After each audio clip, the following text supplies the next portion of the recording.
Bienvenue sur Fil Horizon, le rendez-vous des personnes qui aspirent à se libérer et ouvrir leur horizon. Aujourd'hui, je vous enregistre un petit podcast qui concernera la communication avec votre entourage à propos de ce lien particulier. Au début de ma rencontre avec mon compagnon et encore longtemps après, il a été très difficile pour moi de trouver un écho constructif par rapport à mon vécu. Certes, j'avais un ami qui était dans le parcours de flammes jumelles également, avec qui je pouvais partager énormément de choses, mais pour le reste de mon entourage, c'était relativement compliqué. Mon compagnon étant à distance, vivant donc dans un autre pays, et donc nous ne nous voyions pas énormément dans la première année et nous ne communiquions pas énormément non plus, j'allais presque dire pas du tout. Je me rappelle que lorsqu'il m'a annoncé son cancer, une de mes amies proches a eu une réaction. Elle ne voulait pas le croire et elle me mettait en garde de ne pas le croire. Et elle me disait que vraiment, elle était mal à l'aise, qu'elle ne le sentait pas. Et je pense que, voilà, elle était certainement activée par rapport à sa propre histoire. Dans son corps, tout son ressenti indiquait une expérience qu'elle avait déjà vécue avec un compagnon à elle et qui ressemblait à ce qu'elle ressentait par rapport à ma situation. Et donc, elle était très très sûre de son ressenti et de cela, je ne peux pas vraiment la remettre en question, remettre son ressenti en question. C'est le sien et il est sans doute juste par rapport à son histoire à elle. Malheureusement, j'ai mis à ce moment-là un terme à ma relation. Mais cela n'a pas duré très longtemps car je souffrais le martyre.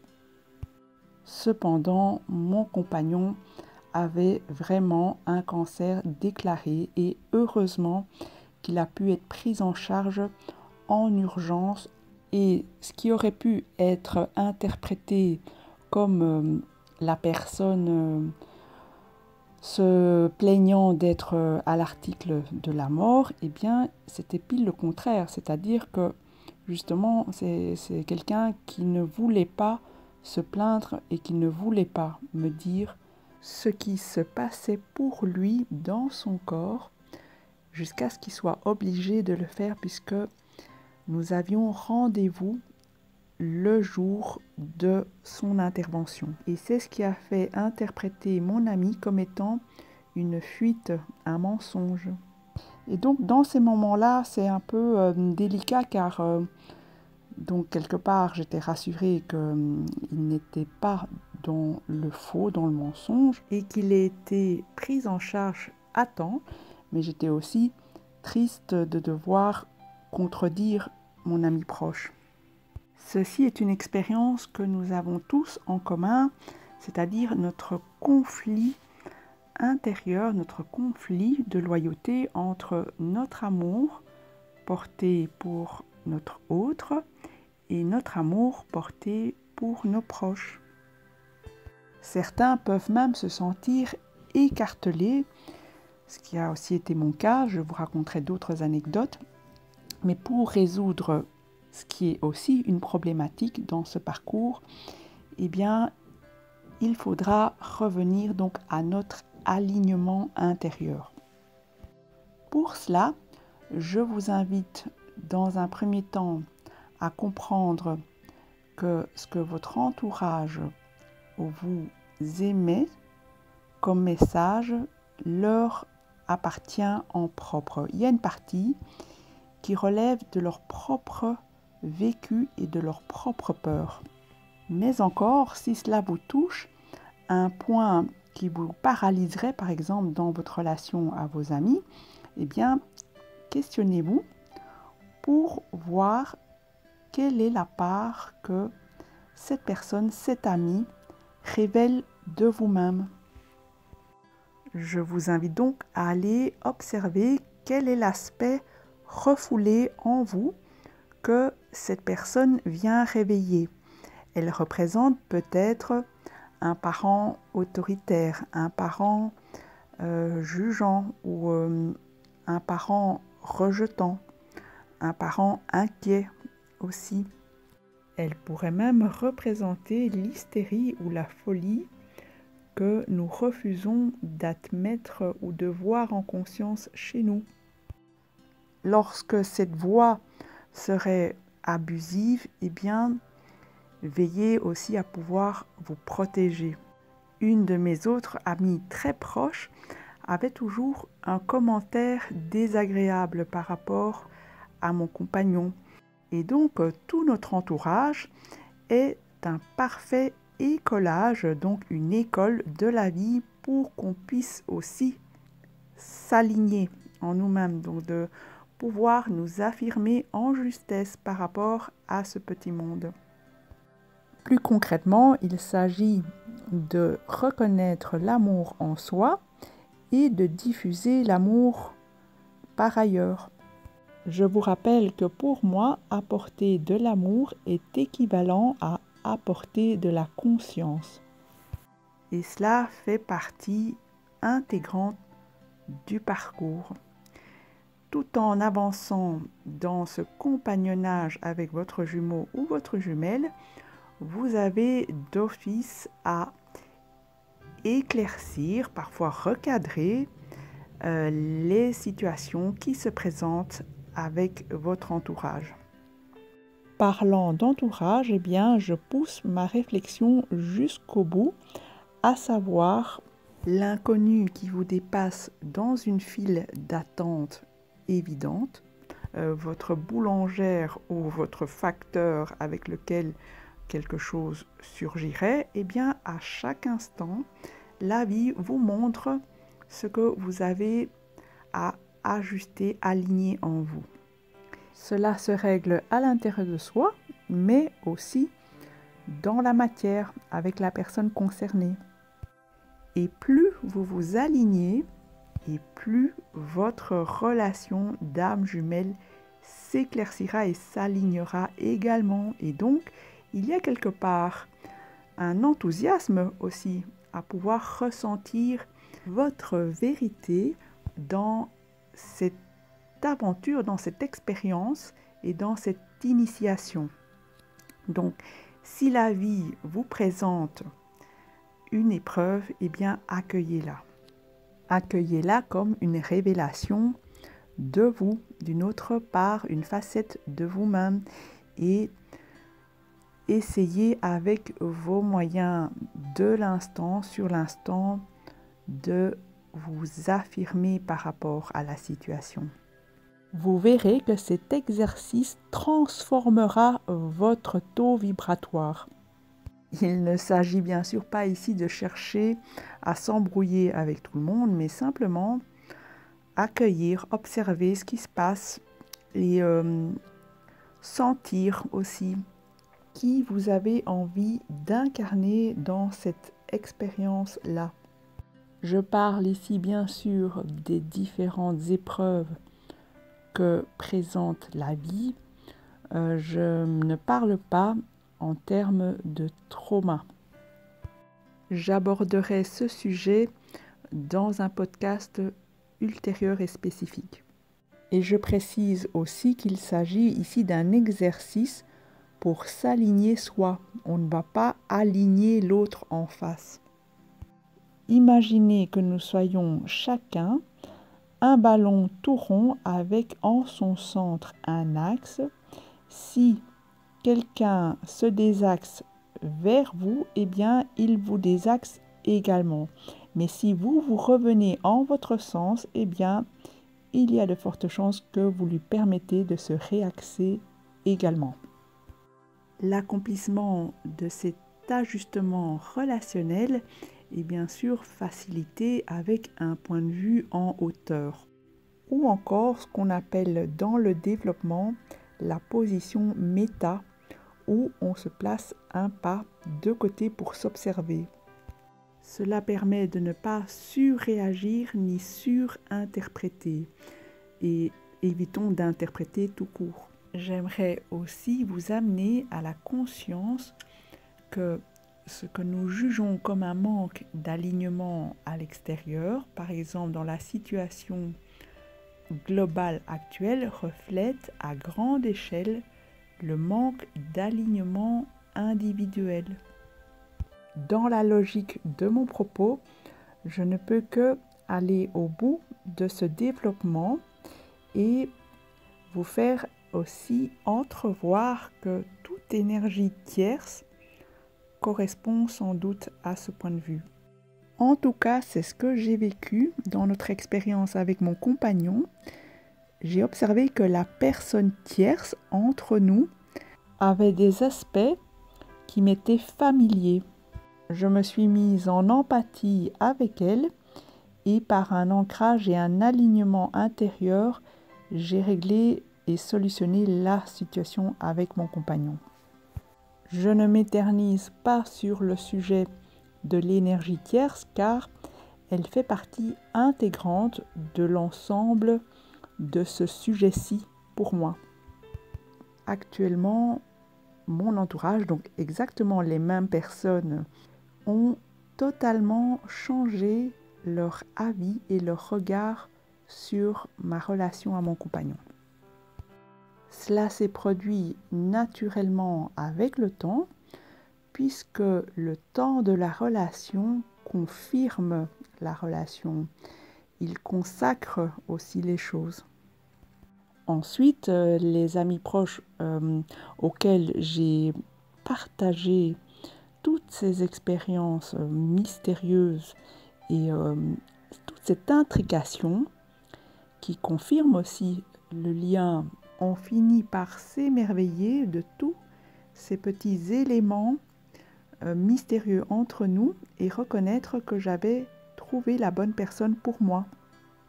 Et même les plus rationnels et les plus réfractaires ont fini par voir le caractère absolu de cette relation. Ce qui était une évidence pour nous devient une évidence dans notre entourage, c'est-à-dire ce qui est vrai à l'intérieur se manifeste à l'extérieur également. Parlant d'amour, eh bien, je n'oublie pas toutes mes amies proches, toutes les personnes donc, qui ont participé malgré elles et même dans leur regard désapprobateur, elles ont participé quelque part à mon alignement. Et pour autant, donc, je ne me suis pas séparée de mes amis. Je comprends que cela peut vous affecter, donc cette situation de mécompréhension des autres, mais retenez quand même qu'à la fin de la journée, c'est le lien qui doit pouvoir gagner. Donc le lien avec vos proches auxquels vous tenez dans le fond de votre cœur. Ce n'est pas parce qu'on serait dans un lien d'âme que les autres ne comprendraient pas qu'il n'y aurait pas de problématique à solutionner par une forme d'habileté relationnelle pour tout simplement tout envoyer péter et tout le monde. Donc moi je serais quand même vigilante sur ce point-là, de ne pas se retrouver tout simplement tout seul à une époque où nous devons tous nous serrer les coudes. Ce lien de flamme jumelle est une expérience de la transcendance au même titre qu'il en existe différentes autres formes. Il est ici pour mettre en lumière notre nature profonde qui est l'amour et non pas pour détruire les relations. Si certains liens ou certaines relations se délient, eh bien c'est qu'elles sont vouées, amenées à se délier, mais cela se fait naturellement. Et ce n'est pas parce que vous évoluez que vous perdez vos amitiés. Dans mon cas, il n'y a qu'un seul exemple où j'ai fait le choix de ne plus être en présence d'une personne parce qu'en effet, la joie qu'elle m'apportait était plus rare que le désarroi qu'elle pouvait provoquer chez moi. Je n'ai donc pas l'impression d'avoir perdu une amitié, mais d'avoir plutôt retrouvé mon intégrité psychique et ma souveraineté. Et donc, ce que je pourrais appeler plus une mise à jour, c'est-à-dire ma perception nouvelle de ce lien, n'est donc pas pour moi une perte. Donc, je le vois plus comme un alignement global dans ma vie. Et donc, chaque mise à jour, chaque nouvelle perception de mon côté, des relations qui m'entourent, me permet de me propulser chaque fois plus loin. Vous pouvez le constater, c'est quasi instantané.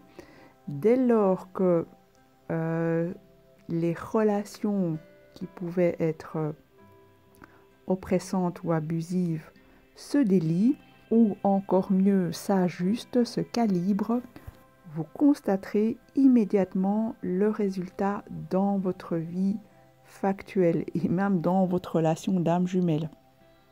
Il s'agit bien souvent d'équilibrage à opérer et à mettre en place avec l'entourage. Je me souviens que jusqu'à un certain stade, une amie à moi me contactait régulièrement et je n'avais pas perçu à quel point cela était déséquilibré pour moi. Et lorsque j'ai pu le voir et que j'ai pu lui en parler, eh bien, instantanément, dès que l'équilibre a été rétabli dans cette relation-là, eh bien, un nouveau projet a pu naître avec mon compagnon. Et donc, vous voyez bien que c'est purement énergétique. C'est-à-dire que si vous consacrez toute votre énergie à un endroit, eh bien, vous ne savez pas la mettre à un autre endroit. Ceci dit, ce n'est pas une façon de vous encourager à mettre toute votre attention dans le lien de flamme jumelle ou d'âme jumelle. C'est de nouveau la question de l'équilibre. Donc, essayez d'observer dans chaque situation ce qui serait le plus équilibré, sans pour autant tenir une comptabilité, mais plus essayer de sentir vraiment où se trouve ce point d'équilibre. Ce que je vous partage fonctionne également par vase communicant, que vous fréquentiez ou pas votre jumeau ou votre jumelle. Le fait que les événements soient synchrones entre mon compagnon et moi, je pense que c'est lié à notre relation fusionnelle. Nous fonctionnons vraiment comme des faux jumeaux. Toutefois, sur le parcours, je remarque plutôt un petit délai entre le moment où le premier prend conscience de certaines choses et où le second les réceptionne, que ce soit par vase communicant ou par la communication directe. Je vous encourage alors à rester bien patient car dans ce petit moment de délai, c'est bien souvent là qu'on pète un câble parce qu'on ne voit pas arriver de concrétisation. Et c'est le moment où on est souvent le plus sensible. Lorsque vous passez une commande dans un restaurant, eh bien, vous vous attendez tout simplement à recevoir ce que vous avez demandé. Vous n'êtes pas en train d'observer la porte de la cuisine pour pouvoir faire un croche-pied au serveur juste avant qu'il arrive, n'est-ce pas? Eh bien, c'est pareil quand vous faites une commande à l'univers. Si cette remarque vous rappelle certains de vos comportements, eh bien, il ne sera jamais trop tard que pour avoir une discussion avec le saboteur en vous. Qui vous êtes est précieux, l'amour que vous portez en vous est extrêmement précieux, ce que vous apportez au monde l'est tout autant. N'oubliez pas de vous accorder également cet amour. ressentir de l'amour pour soi signifierait déjà qu'on soit son propre meilleur ami. Et dès lors qu'on se parle avec bienveillance, donc toutes les petites voix qui s'allument les unes après les autres dans votre tête, et notamment la petite voix saboteuse qui vous dit que tout ça n'est que du flan et qu'on ne vous aime pas et que ça ne marchera jamais. Tâchez de les apaiser tel un parent sécurisant et bienveillant ou l'ami cher sur lequel on peut compter. Je gage que la réalité s'alignera par la suite à votre intériorité. Et je clôture ce podcast en répondant à la question s'il faut dire à notre entourage qu'on est dans un lien d'âme, qu'on est en présence de notre âme jumelle ou d'une flamme jumelle. Eh bien, je dirais tout simplement écoutez-vous. Écoutez votre cœur et votre élan qui vous indiquera si c'est juste ou pas pour vous, avec chaque personne dans des circonstances et des situations différentes. En ce qui me concerne, j'en parle ouvertement avec mes amis proches tout en observant un certain recul. C'est-à-dire que je considère que l'étiquette n'est pas importante. J'espère que vous avez apprécié ce podcast et vous remercie de me le témoigner par un like ou en vous abonnant pour les prochains podcasts. D'ici là, prenez soin de vous et de votre entourage. N'hésitez pas à me contacter sur filhorizon@gmail.com pour toute question ou information. Je vous remercie aussi d'ores et déjà pour tous vos partages et vos témoignages à propos de ce que vous vivez avec votre entourage, car cela permet de faire évoluer tout un chacun. Merci beaucoup. Ensemble, prenons de la hauteur et ouvrons notre horizon. Au revoir et à très bientôt.